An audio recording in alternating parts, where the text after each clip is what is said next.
E aí, terceira série, tudo bem? Como é que vocês estão? Espero que vocês estejam bem.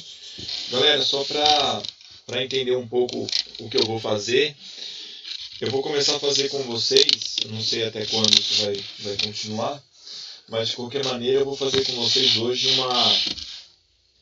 o início de uma revisão do que a gente já viu agora na apostila 11. A gente falou sobre período composto, e por coordenação e por subordinação. Então hoje eu vou fazer com vocês uma pequena revisão nesse vídeo, do período composto por coordenação e subordinada adjetiva, tá bom? E aí eu vou fazer com vocês alguns exercícios e a gente vê aí como que vai ficar essa parada.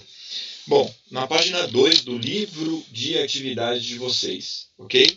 Vocês vão pegar o livro de atividade, abrir na página 2, eu vou fazer um comentário sobre a 2 e 3 e fazer alguns exercícios da 4. Bom, é o seguinte, período composto e noções elementares, Uma oração é um enunciado constituído de apenas uma forma verbal. Então, olha lá, um período, A frase verbal pode conter um ou mais verbos. Se tiver um período simples, constituído por uma oração absoluta. E se tiver mais de um verbo, você tem uma oração composta, Então, composta por mais de um verbo. Coordenação do período composto, você vai encontrar aí a oração sindética e assindética, A gente já viu isso, Então, as orações assindéticas não apresentam conjunções ligando uma oração à outra, Então, por exemplo, levantou-se, olhou ao redor, não viu ninguém, são orações assindéticas. E a assindética é quando você usa a oração, a conjunção, perdão. E aí vocês sabem, cada tipo de conjunção vai te dar um tipo de oração coordenada sindética. Então você vai ter oração coordenada sindética aditiva, oração coordenada sindética adversativa, oração sindética alternativa, oração sindética conclusiva, oração sindética explicativa, tá bom? Então, na verdade, é oração sindética, porque você vai usar a conjunção. E aí, quando você tem a aditiva, é uma ideia de soma, relação de adição. Então, por exemplo, procurei nas gavetas, Aí você tem uma oração assindética, e achei umas fotos antigas. Esse e é uma conjunção adjetiva, tá bom? A adversativa, relação de oposição. Cozinho bem. Cozinho bem. Tudo bem? Oração assindética. No entanto, aí aqui você tem uma conjunção, Não sou uma profissional, tá bom? Ela cozinha bem, mas é profissional, Então é uma oposição, uma adversativa, Alternativa, relacionando a alternância. Ora se altera, ora se acalma. Ora você briga, ora você está calmo. Conclusiva, relação de conclusão, óbvio. Tenho 11 anos, portanto, ainda sou criança. Explicativa, apresse o passo. Olha o pois aí. Pois está atrasado para o encontro, tá bom? Então, essa é a ideia de coordenada, Você tiver a conjunção aí na parada, você vai ter a sindética. Se não tiver, a assindética, tá?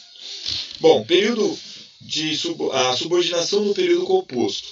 No período composto por subordinação, as orações dependem sintaticamente uma das outras. O período apresenta uma oração subordinada que se liga a uma oração principal. Então vamos ver? Oração subordinada pode ser substantiva, adjetiva e adverbial. A oração vai ter a função de um substantivo, de um adjetivo ou de um advérbio. Por exemplo, oração subordinada adjetiva, o que a gente vai falar hoje só dela, Você tem a restritiva e a explicativa. Então, olha lá. As orações desse tipo exercem função de adjunto adnominal e o núcleo de um núcleo nominal.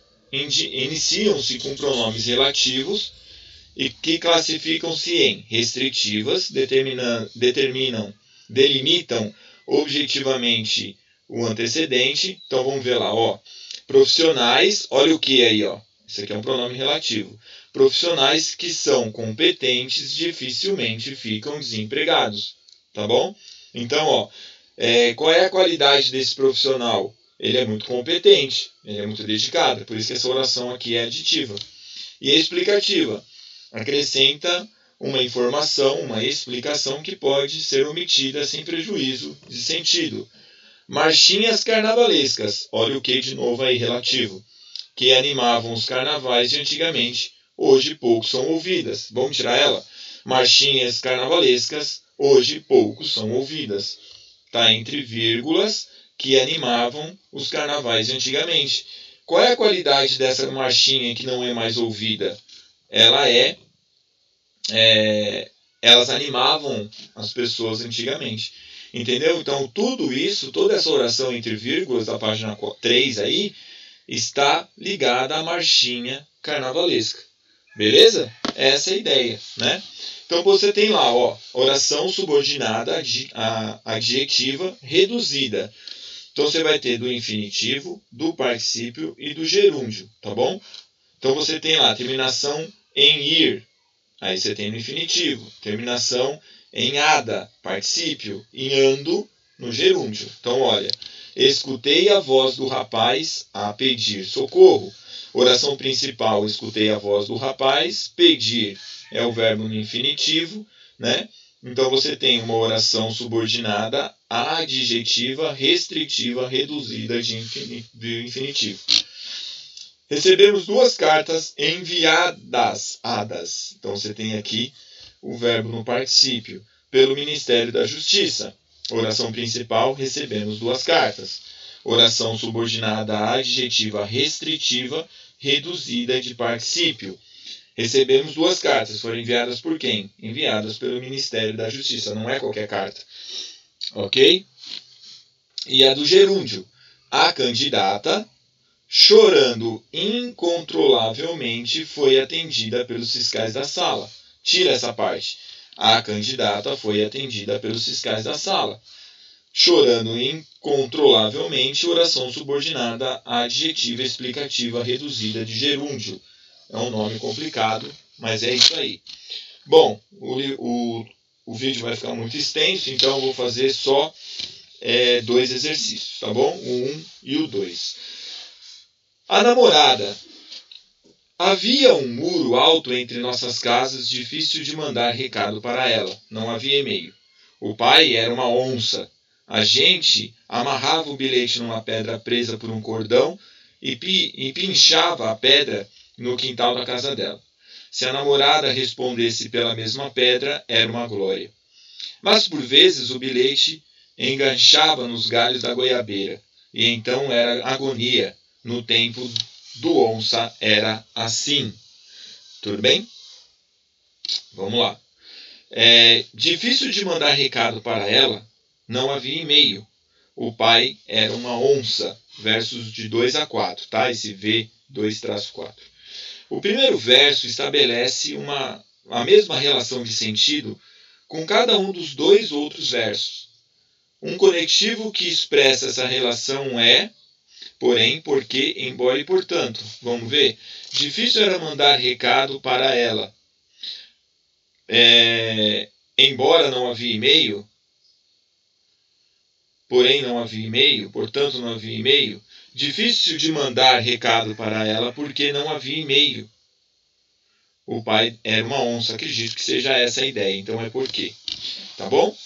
Considere ainda os 3 versos. Difícil de mandar recado para ela, não havia e-mail, o pai era uma onça. Sabendo que a relação entre o verso 1 e o verso 2 e 3 é a mesma, indique um conectivo que relacione o verso 2 e 3. Você pode usar a e, né, a conjunção e, então ficaria... deixa eu ver, difícil de mandar recado para ela, e não havia e-mail, né? 1 e 2. E entre 1 e 3 é relação de explicação, logo, né? Vamos ver como ficaria. Difícil de mandar recado para ela e não havia e-mail. Logo, o pai era uma onça. Né? Acho que é isso a ideia, né? Usando os conectivos adequados, reescreva os versos citados formando um só período. Difícil de mandar recado para ela, pois ou porque não havia e-mail. E o pai era uma onça. Difícil de mandar recado para ela, porque não havia e-mail. E o pai era uma onça. Difícil de mandar recado para ela, pois não havia e-mail, porque o pai era uma onça. Eu acho que fica legal assim. Marquem no exercício 3, 20 do 8 do 20, né? Parei no exercício 2, tá bom? E a gente vai ter uma noção do que foi feito. Galera, então só para não ficar muito confuso, é isso aí. Beijo, fica com Deus e até mais.